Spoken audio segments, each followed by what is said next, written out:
Hello, and welcome to Chips and Salsa. I'm CRob, I'm Jerry. and today we're going to talk about the publication of the Intel 2021 Product Security Report. Now, Jerry and a whole army of people inside Intel assembled this report that reviews all the things going on in the security ecosystem within Intel. Talks about our security assurance programs, things like our bounty, SDL, and also gives an in-depth review of any vulnerabilities, kind of the speeds and feeds there of what happened last year. Ready, Jerry? Yep. This is our third annual product security report, and we published this to demonstrate some of the investments, like you were saying, that we make as part of our Security First pledge and the results of those investments. So, internally, those investments include a robust security development lifecycle program, like you mentioned, a mature vulnerability management process, and countless, security focused efforts such as 140 plus hackathons each year. Externally, it shows how active Intel and our employees are in helping to advance the state of security across the ecosystem, and being active in standards bodies and special interest groups, as well as funding dozens of academic research programs. So a lot of stuff going on. Absolutely. Those are all great points. And we've done chips and salsa videos covering some of these external working things our internal team does. Our first episode was with Enrico Carreri, who helps us drive security standards and debug technologies.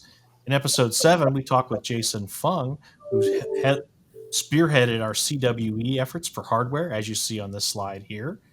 And let's not forget episode 8 when we talked with Matt Areno, who shared his knowledge around the compute lifecycle development.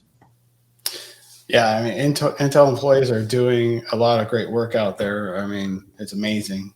You mentioned Jason Fung and the Mhm. work he's done on hardware CWEs, and as you can see, we included that as an industry spotlight in the report, as the industry working group came up with the 2021 CWE most important weaknesses list just a few months back.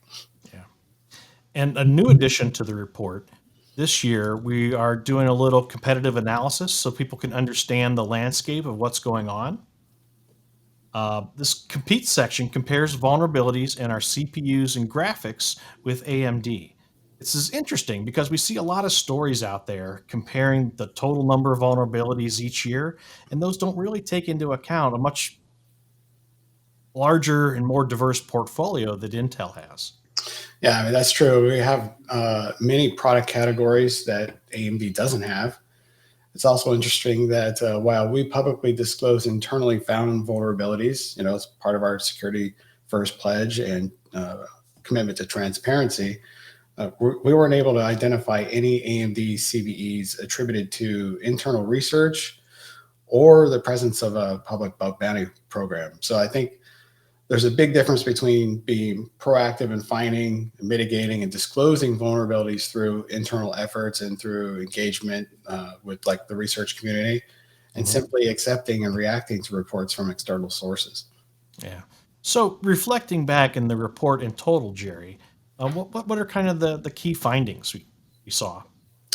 Yeah, I mean, one of the key stats for 2021 is that we attribute 93% of the vulnerabilities found and mitigated to our proactive product security assurance efforts. Wow. So let me break that down a little bit more. So last year, we addressed a total of 226 vulnerabilities through our public security advisories. 50% of those were found internally by Intel employees, through efforts like ongoing code reviews and, like I mentioned, over 140 hackathon events that we do every year. And another 43% of those issues were reported through our bug bounty program. So 93% is what we say was our proactive effort to seek out these vulnerabilities and get them mitigated before they were publicly known. Mhm. So the our internal focus on product security is really very impressive. And the bug bounty program has been hugely successful since its public launch back in 2018. And not to mention that just yesterday, Project Circuit Breaker, which is a really neat expansion on our program, was announced. Yeah, in case folks missed it, we did a chips and salsa the episode yesterday about Project Circuit Breaker, and I can't wait to do more episodes as the results of some of those events start to come in. Yeah, I think we're going to really see some interesting things, some findings and just changes that benefit from our interaction with these external researchers. And that it's just an amazing community. It's going to be really invaluable to us and the ecosystem. And from your perspective, what other things do you think viewers should think about when they're reading the report, Jerry? Um, yeah, I think they should think about how the investment Intel makes into product security and the maturity of our processes is something that differentiates us in the silicon industry. A lot of folks focus on performance and speed, but we think that given today's climate and the ongoing threats to organizations and critical infrastructure, they should also consider vendors who are not only prepared to manage potential incidents, but who are also very proactive in finding and mitigating issues. Mhm. And, as Stephanie Domas said when we talked to her in episode 2 of Chips and Mhm. Salsa about the security and intel document, these are just table stakes to us. I mean, these investments should be a given. Oh, completely agree. And there's a link below to the security and intel document, and that goes into a lot more detail on kind of what we do to meet our security first pledge. And also, viewers can download the 2021 product security report in the link below.